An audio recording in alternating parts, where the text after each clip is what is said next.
to this session of pharmacology. As a continuation with the autonomic nervous system, today I am going to discuss about the cholinergic system or cholinergic part. Generally, you know that cholinergic system, if we say the drugs which generally comes under the cholinergic system, we call it as cholinergic drugs, and its competitive antagonist, we call it as anticholinergics. You have to understand the cholinergic system from the basic. The cholinergic system is generally associated with a major transporter, neurotransporter, which is known as acetylcholine. Generally, acetylcholine is synthesized in the presence of acetate and coenzyme A, which phosphorylates to form acetyl coenzyme A. In the presence of choline, results in the formation of acetylcholine, releasing the coenzyme A.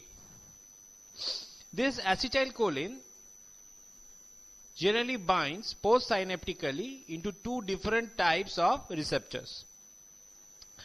Number one, that is what we call it as muscarinic receptor, and the second one we call it as nicotinic receptor. The muscarinic receptor is a G protein coupled receptor. So the propagation system, we know as per the general pharmacology how this G protein coupled receptor works. And the nicotinic receptor is further classified into two types, specifically N type and M type. On the other hand, muscarinic receptor is further classified into 5 types, but here we'll discuss only 3, which is very vital, that is M1, M2 and M3.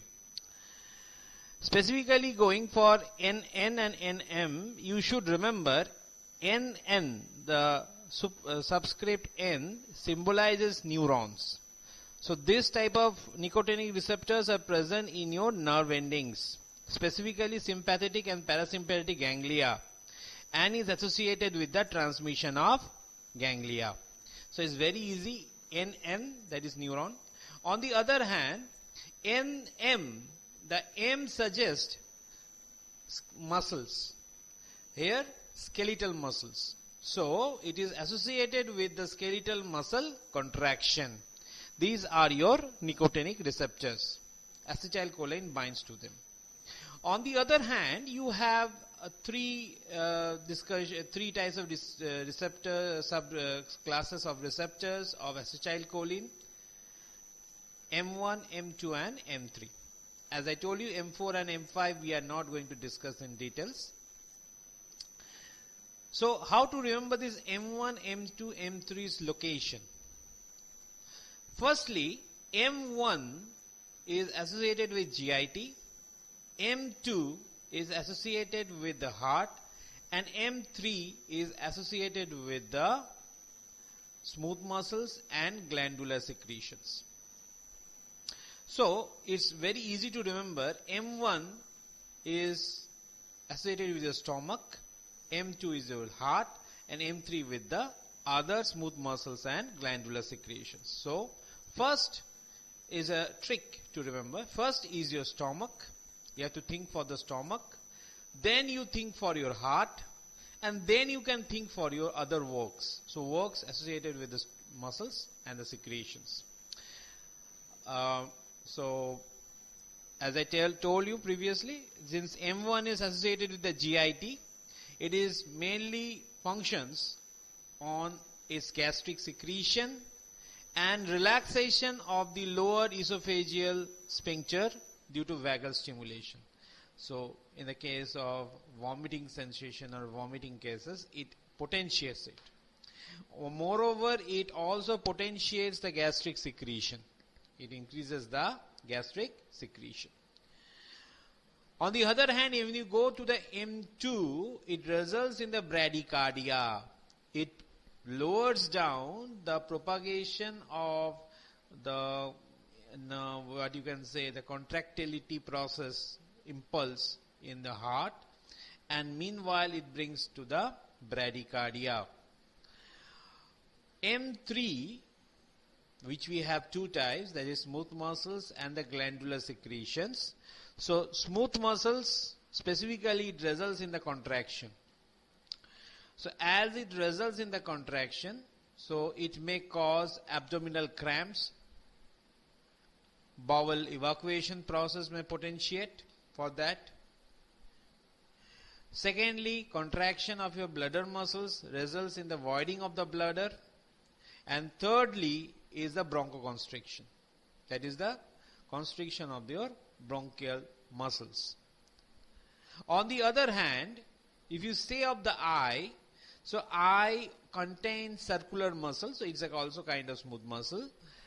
Specifically, it is associated with the contraction of the specific sphincter pupillae, which results in the miosis, constriction of the pupil, and lowering down of intraocular pressure. On the other hand, when we go for the glandular secretion, it results in the increased sweating, salivation, gastric secretion, and tear formation.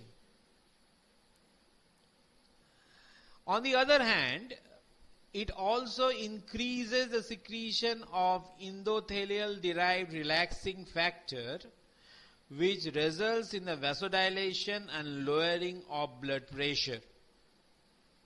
So these are the functions of M3 receptor, which potentiates when the acetylcholine or acetylcholine like molecule binds to the receptor.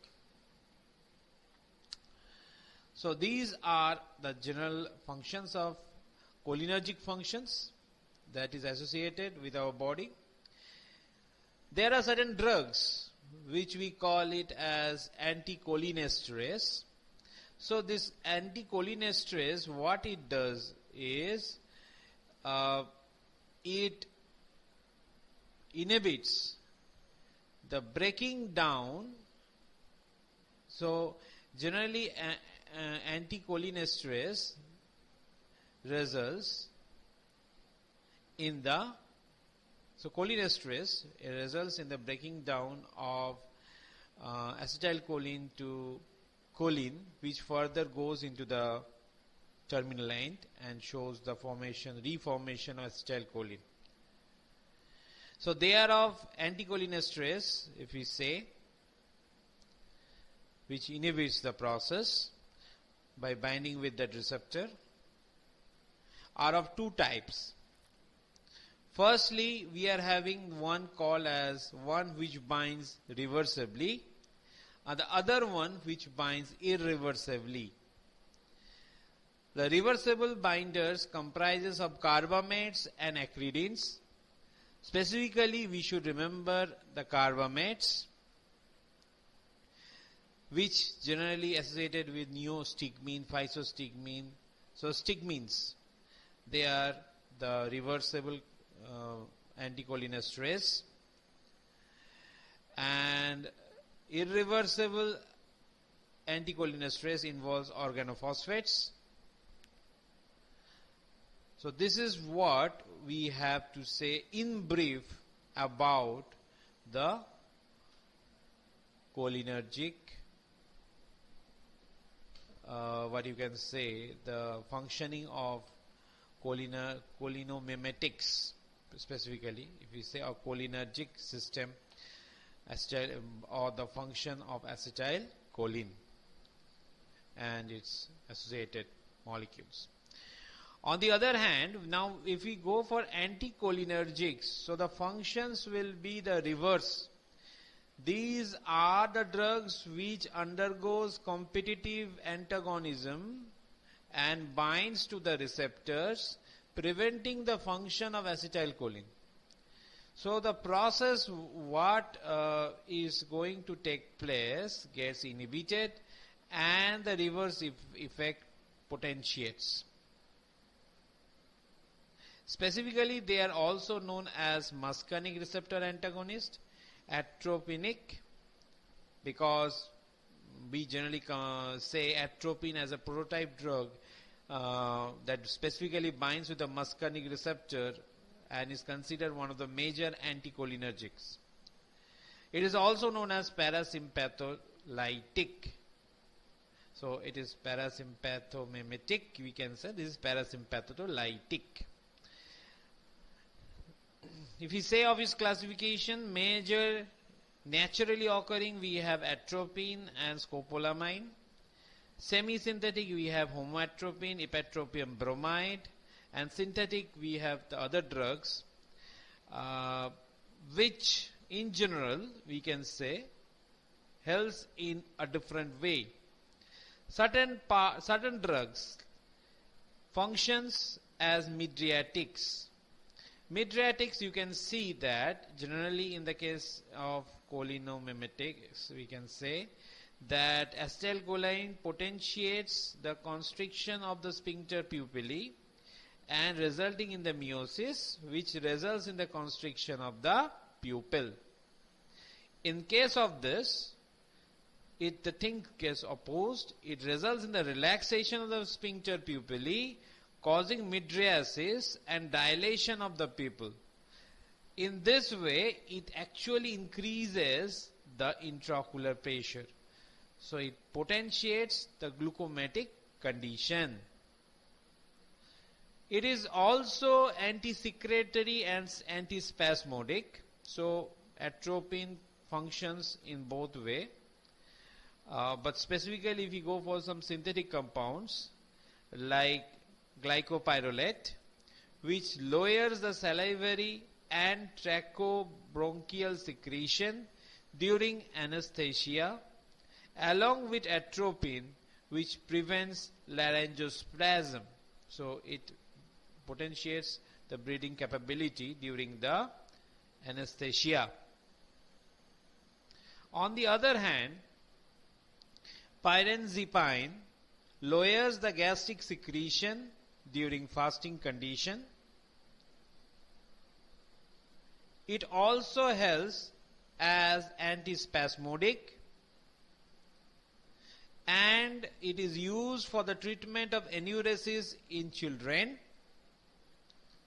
specifically oxybutamine and flavoxate.